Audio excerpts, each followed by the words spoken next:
Նախ պետք է հանգեցենք, որ հայ առաքելական Սուրբ եկեղեցին մեր ինքնության խորքերում է կանգնած եւ եթե չասենք հիմնասյուններից մեկն է, ապա ամենակարևոր հիմնասյունն է։ Վառ ապացույցը մեր պատմական շրջանի տարբեր հազարամյակների եւ ինչու ոչ նաեւ տասնամյակների շրջանում մեր կրոնական արժեքները եղել են մեր ինքնության պահպանության ողնաշարը եւ բոլոր գործողությունները հայ առաքելական եկեղեցու դեմ ներկայիս դրությամբ միտված են մեր ինքնությունը ոչնչացնելու, այսինքն հայի կերպարը, հայի մշակույթը, պատմությունը, ձեռք բերված հաջողությունները, ինչու ոչ նաև տառապանքները պարզապես ջնջելու։ Ես կասեի, որ այսօրվա արժևանքները ավելի շատ նման են նոր աղանդի ձևավորման, ես դրա մասին շատ եմ ասել, որին ես անվանում եմ հայդե, այսինքն հայ առաքելականը յաթեղանի դարձի եկեղեցի եւ սրա ինչու եմ դա հատկապես շեշտում, որովհետեւ 4 սրբազանների կալանավորումը, վեհապար հայրապետին անպատիվ խոսքերով դիմելը, առհասարակ այն քարոզչությունը, որը տարվում է Հայաստանի Հանրապետությունում, սա ոչ միայն չի բխում հայ կերպարից, այլ առհասարակ վտանգում է մեր ազգային անվտանգությունը։ Հետևաբար գործողությունները եկեղեցու դեմ, ինչպես նշեցի, մեր ինքնության դեմ ուղղված լուրջ պատերազմ է եւ նպատակ ունի ոչնչացնելու հայի տեսակին։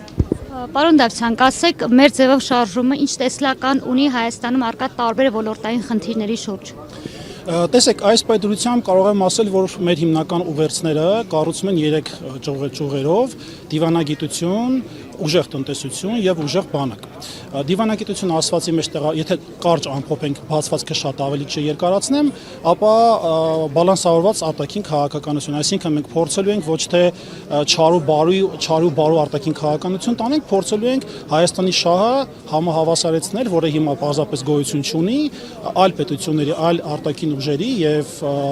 թելադրող ուժերի հետ, ինչը եղել է մինչ այդ, այսինքն մեր մոտ կա լուրջ խնդիր Հայաստանի Հանրապետության ազգային շահը, պետական շահը ճիշտ ներկայացնելու միջազգային հանրությանը, առաջ մղելու մեր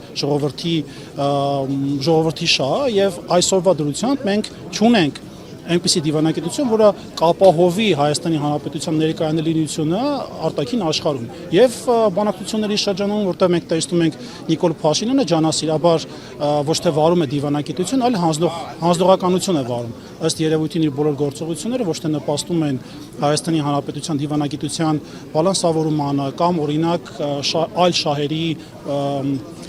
պաշտպանությանը, այլ ընդհակառակը հանձնելով ամեն շրջանում մի բան հանձնելով իր մոտ կա պատկերացում, որ դա խաղաղություն է, բայց խաղաղությունը այդպես չի լինում։ Դա դիվանագիտության հիմնական այսօրվա ուղենիշը խաղաղության հաստատումն է։ Հետևաբար սա դիվանագիտության մասով։ Տնտեսության մասով, քանի որ մասնագետ չեմ, շատ չեմ մանրանալ մասնագիտական տերմինների մեջ, պարզապես կնշեմ, որ այն գործազրկությունը, աղքատությունը, սոցիալ-տնտեսական լուրջ խնդիրները, որ կան մեր երկրում, առաջի հերթին նպաստում, որպեսզի մեր հասարակությունը արտագաղթի գնա։ Չմնա իր երկրում, այստեղ չհիմնի իր արմատները, այլ երկրներում փորձի ֆինանսական միջոցներով իր ընտանիքին տեղափոխի։ Ինչը նույնպես տնտեսության այս տեսակ ցավալի վիճակը խոսում է, այսինքն շարժում է դեպի Հայաստանի անվտանգությանը որպես լուրջ խաթարում։ Երկրորդը ուժեղ բանակ։ Ուժեղ բանակ ասածը դա չի ենթադրում պատերազմի նախապատրաստություն, միշտ ուժեղի հետ են նստում հաշվի եւ ուժեղ պետությունը նաեւ ունենում է ուժեղ բանակ։ Ուժեղ բանակ ասելով մեկի նկատի ունենք այնպիսի համակարգ, որը որ մինչ այս գոյություն չի ունեցել, մենք չենք խոսելու պարզապես հրապարակում որ այս երկրից այն զենքը գնեցինք, մյուս երկրից մյուս այլ զենք գնեցինք, ինքն PR-ով չենք զբաղվելու, մենք լուրջ աշխատանք ենք տանելու, ապահովելու ենք մեր սահմանի պաշտպանությունը եւ զինվորի ոգու տոկունությունը, որովհետեւ այսօրվա պաշտպանական համակարգը դա պաշտպանական համակարգ չի, դա ողորմության համակարգ է։ Ալիևին խնդրում են ոչ պատերազմի, դրա փոխարեն հանձնում են տարածքներ, դիրքեր են զիջում։ Ես անգամ ունեմ իմ անձնական տեղեկատվություն, որտեղ օրինակ արգելված է զինվորին, ադրբեջանցի զինվորին նայելով, այսինքն հայացքների փոխանակումն է անգամ արգելված։ Սա ոչ թե բանակ է, այլ պարզապես Նիկոլի առու վաճառքի ինչ-որ մեխանիզմ։